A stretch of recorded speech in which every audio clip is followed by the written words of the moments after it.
Hey guys, just got back from the theater from a double feature. What a double feature this was. This is one of those double features that I did on purpose because I knew it'd be fucking hilarious to do. And I'll get into both of them here in a second. And like they're both very wildly different movies with very different, wildly different subject matter. The first being Unsung Hero. The new religious movie from that is about a band, a Christian rock or Christian musical group, Christian rock group. I think, yeah, a Christian rock group called King and Country. That's all I knew about it. I'd never heard of this band. I'd never heard of them. I'm not religious. I listen to actual good music. I'm sorry I had to make that joke. Um, I, although by the end of this movie, I found out they were two guys that actually. Sorry, let me fix this. Two guys that a band that's actually played with Dolly Parton. So that's not. They can't be too bad. They played with Dolly Parton. I like Dolly Parton, so I'm like, whatever. Like I said, I literally had never heard of this people until I'd seen the trailers for this movie, and I'm like, oh, this is a new religious movie about some band. Okay, cool, and about how they came to America and how they were raised by their parents. Like, all right, cool. And I was like, oh, this could go one or two ways, and yeah, it was not bad. I actually like this is a movie that I don't know if I'm getting as I get older. I noticed that not entirely true for me, but as I get older, I think I'm getting a little bit softer. This movie is cheesy as fuck. It's uh really cliched. Um, it gets ridiculously over the top and over the top in its dramatics. Um, but I kind of did like it. I can't say I didn't, and I kind of got into it as the movie went along, and actually gave a shit about the characters. And I'd say that's a pretty effective movie when they do that. I thought the acting in the movie was pretty solid, pretty damn good, especially by the two parents. The guy who plays the dad in the family, I was like, that guy looks like a reject version, like a reject Oscar Isaac, but he's also a really good actor. And then I find out he is the one of the members of the band who's playing their dad. Like, huh, that's weird.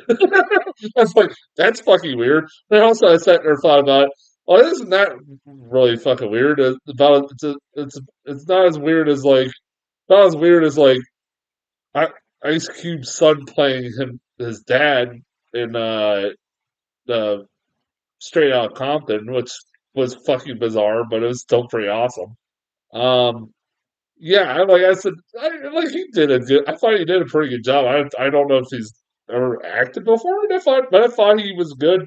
You actually feel for this guy. Fuck you, feel for this dude. Like this guy just cannot fucking cut a break.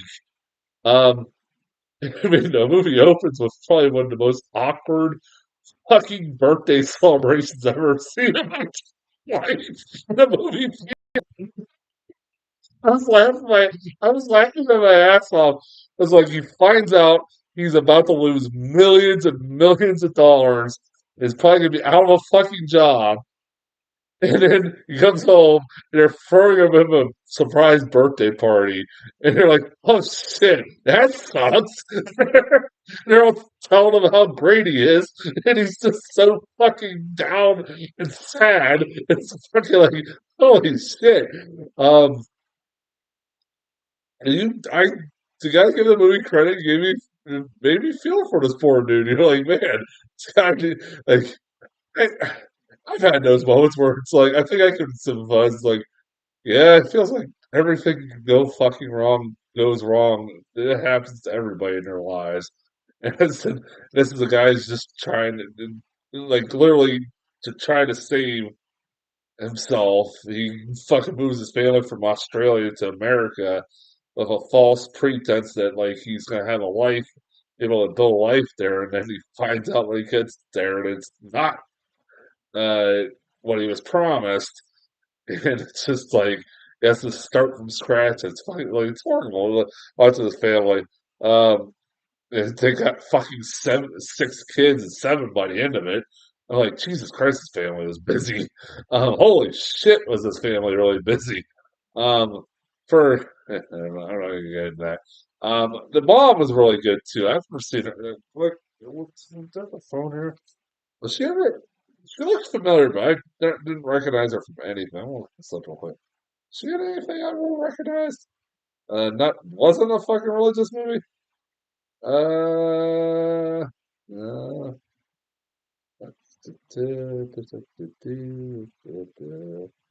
Uh, that's never heard. These are all stuff I'd never heard of. So I guess she hasn't been anything I've ever seen. That sucks. She was really good. Like I said, yeah, she was really good, and like this poor woman who's trying to help support her husband while also trying to take care of his family and all the crazy changes that they're having to deal with. Um,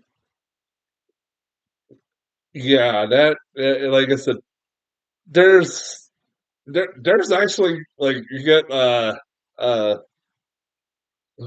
Lewis Black, but so who's it? Lucas Black. What's up, Lewis Black? Not the comedian. Lewis, that'd be actually fucking hilarious, dude.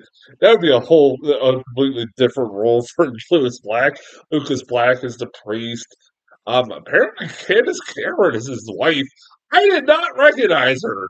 Like she wears a wig, obviously. I was like, huh, that's Candace Cameron. Oh, at the end of the movie, that's Candace Cameron. I'm like, huh. It's been a while since I've seen her or anything. I know she's very super religious. So it just makes sense that she'd be in this. There are useless characters in this movie, like the grandpa who just literally phones in every once in a while just to give life advice and motivational speeches, and that's all his dialogue is. Yeah, this movie's not fucking like it's not great. Like it's very like it's cheesy as hell. Um, it gets comically ridiculous what this family goes for some at some points. Like there's some like force of nature that's out to get this family. It feels like it's fucking point. Like, dude, did this family get a cut of fucking? I don't think I've seen like a more ridiculous set of circumstances happen to someone since like maybe the pursuit of happiness. Like that's about as close. I think that was the movie I kept thinking about while I was watching this movie. Is like that was maybe as much. This is ridiculous. People say, "Well, that's based on a true story." If you look it up, the information, he made a lot of that shit up, and the movie made a lot of that shit up too. I mean, I'm not saying all of it happened. I'm sure there's shit that everything. I'm sure a lot of this movie did happen. I'm sure there's a lot of stuff that they fabricated too. But whatever. Um, yeah, like but also at the same time, I say that I did tear up a little bit here and there towards the end. And oh god, the audience now was what fucking ate this shit up. They stood up and clapped. Oh, they even started clapping at the end, even before the movie ended. Like Jesus, sit down, people. And, like it was all.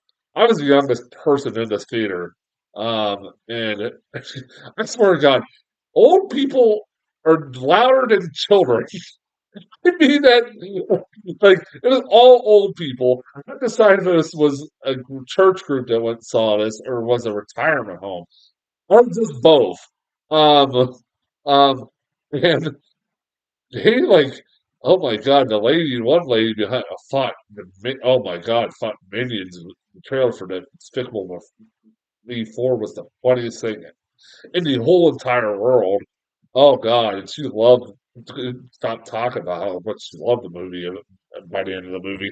Yeah, it was a hit with the audience that saw it, and I thought it was pretty good.